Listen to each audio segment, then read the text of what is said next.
वक्रतुण्डमहाकाय सूर्यकोटिसमप्रभ निर्विघ्नं कुरु मे देव सर्वकार्येषु सर्वदा। जय गणपति, जय विनायक देवता। सभी साधकों को बहुत बहुत शुभाशीष और आने वाले गणपति उत्सव एवं गणपति साधना करने वाले साधकों के लिए एक शुभ अवसर, और इसके उपलक्ष्य में मैं कुछ आपसे ज्ञान की चर्चा करूंगा, जिसे ध्यान लगाकर सुने। तो आपको सबसे पहले इस वर्ष ध्यान रखना होगा कि जो भगवान की प्रतिमा ला रहे हैं वह छोटी या बड़ी ये सब दिमाग में ना लाएं, और बिल्कुल सुरेख और मूर्ति अंदर से भरी हुई हो। यह देखें, कोई भी मूर्ति अपने इस जो है हथेली की से जितना भी रहेगा तब भी चलेगा। अब ध्यान रखिए कि यह जो भाद्रपद मास में चतुर्थी से चतुर्दशी तक जो आने वाला जो व्रत होता है वह पार्थिवेश्वर गणपति करके उसका व्रत है, जिसके अंदर में ये वर्षा ऋतु के अंतर्गत में आने वाला यह व्रत जो है वह बड़ा महत्वपूर्ण है। इस दरमियान में आप जो गणपति की उपासना जो कर रहे हैं वह इस बात का ध्यान रखें कि दिखावे से भगवान की भक्ति नहीं होती, भक्ति हृदय से होती है। घर में बड़ी शुद्धि से सात्विकता का पालन करें। और जो कुछ लोग होते हैं वो रात्रि जागरण में जुआ खेलते हैं, ऐसा नहीं करना है। आपको यह रात्रि में भगवान का मंत्र जप करो, भजन करो, सत्संग करो, ऐसा कुछ करो। सभी जो है परिवार के लोग रोज मिलकर भगवान का भजन करें। ये अब मैं आपको पूजा की विधि बताता हूँ कि गणपति की उपासना में, जो गणपति की पूजा में सबसे पहले एक लाल वस्त्र लें और एक जरी वाला वस्त्र जो भगवान को पहनाना है वह लें, जनेऊ लें, 7 प्रकार के धान्य लें। अब देखो 7 प्रकार के धान्य के अंदर में आप वर्तमान में जो घर के अंदर में मिलता है वही धान्य लें। कभी कभी हम शास्त्रों में बहुत कुछ बताया है, लेकिन कभी कभी शास्त्रों के हिसाब से हम ब्राह्मण हैं या सन्यासी हैं या उपासक है वह भी नहीं चल पाते हैं। तो मेरा ऐसा मानना है कि इस समय में जो घर के अंदर में धान्य है वह पहले तो भगवान के लिए लाल वस्त्र बिछाएं, जैसे मैंने यहाँ बिछाया हुआ है, आप देख सकते हैं। तो यह तो मैंने गणपति की पूजा के दृष्टिकोण से नहीं रखा है, आपको एक ज्ञान के दृष्टिकोण से लाल वस्त्र रखें। लाल वस्त्र के नीचे एक सुपारी रखें या और 5.25 रुपया या 10 रुपये का कोई भी सिक्का रखें, और अनाज के अंदर में उस अनाज के ऊपर भगवान को बैठाएं, और बैठा के और भगवान को जो जरी वाला या जो भी आपने घर में वस्त्र बनाया है वह पहनाएं, भगवान को जनेऊ पहनाएं। यह देखो, कोई भी वास्तविकता में मंत्र भी ना बोलता तो ओम श्री गणेशाय नमः आसनम समर्पयामि, हाँ ऐसा भी बोले, या आप अपनी भाषा में भी बोल दें, मराठी में बोले, गुजराती में बोले, हिंदी में बोले, उड़िया में बोले, किसी भी भाषा में, हे प्रभु मैं आपको आसन दे रहा हूँ, ऐसे करके उस आसन को बिछाकर और उसके ऊपर लाल वस्त्र के ऊपर अनाज रख के, उसके ऊपर सिक्का रख के और भगवान की मूर्ति को स्थापित करें। स्थापित करने के बाद देखो, मिट्टी की मूर्तियां होती है उसको स्नान नहीं होता, उसके पैर के अंगूठे को आप 5 बार जल चढ़ाएं, 5 बार पंचामृत चढ़ाएं, फिर उसके ऊपर जल चढ़ाएं और भगवान को स्नान कराने की भावना करें।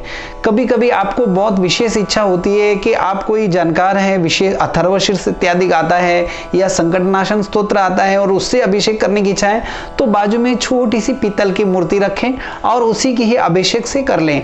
और इसके बाद भगवान को कुमकुम से टीका लगाएं, टीका लगाने के बाद अक्षत लगाएं, भगवान को हार माल्यार्पण करें, और माल्यार्पण करने के बाद जनेऊ पहनाकर भगवान को सुगंधी इत्र से भगवान के शरीर को इत्र लगाएं। ऐसा करने के पश्चात जो है भगवान के आगे आप जो है भोग लगाएं। अब भोग लगा के और भगवान के पास फल लगाएं।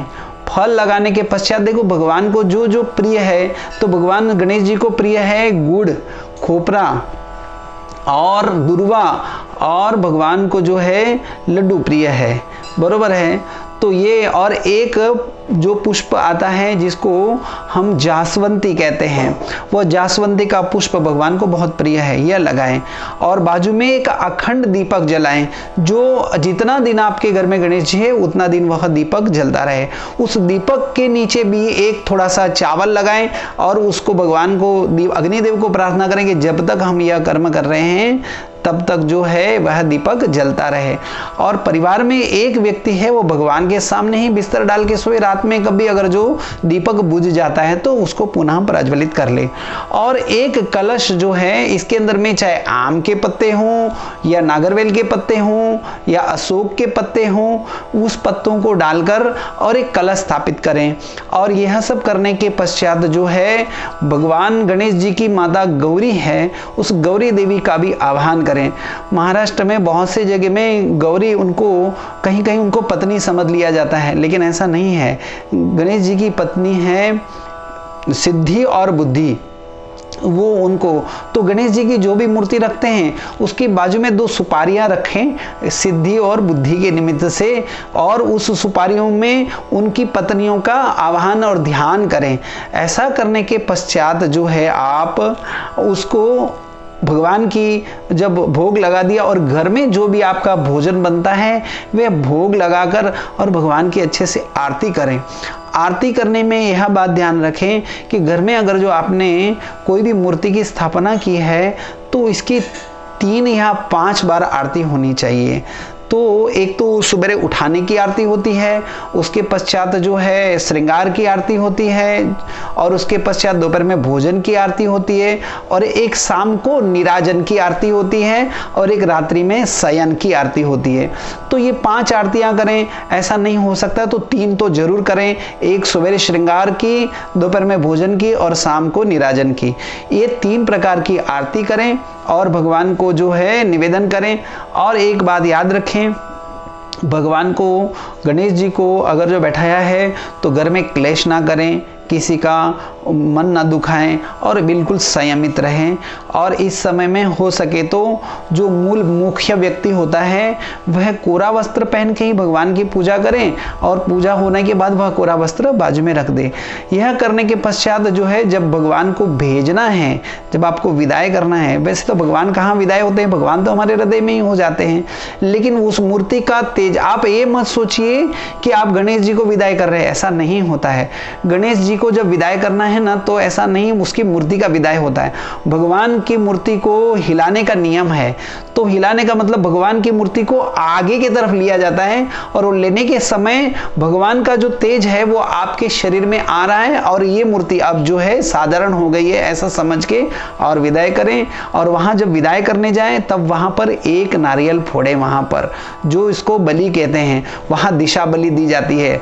तो वहां जब भी किसी मूर्ति को विदाई करने के पहले उस मूर्ति के अंदर में कोई दूसरी जीवात्मा या दूसरी आत्मा ना आ जाए, इसके लिए वहां नारियल फोड़ के और उसके 4 टुकड़े चारों दिशा में डालने होते हैं, जिससे वो दिशा बलि हो जाती है। उसके बाद जो है वह मूर्ति विसर्जन होती है। और जैसे मूर्ति विसर्जन होती है उस दिन भी आपको संयमित और नियमित रहना है, उस दिन भी सादा भोजन करना है, उसके दूसरे दिन से आप नित्य रूप से रह सकते हैं। कुछ लोगों को ऐसा भी है कि गणेश जी की मूर्ति बाहर लॉकडाउन है और उसके वजह से या कोई महामारी के वजह से भय की भयभीत होकर और हम वहाँ नहीं जा सकते हैं, तो इन लोगों के लिए एक बहुत अच्छा सा उपाय है कि घर के अंदर में कोई बड़ा पात्र लें जिसके अंदर में मूर्ति विसर्जित हो सके, उसको उसके अंदर में पानी भरें, उस पानी के अंदर में थोड़ा सा दूध डालें और गुलाब जल डालें, पुष्प डालें, चंदन डाल के, और उसके अंदर में सभी देवताओं का आह्वान करिए,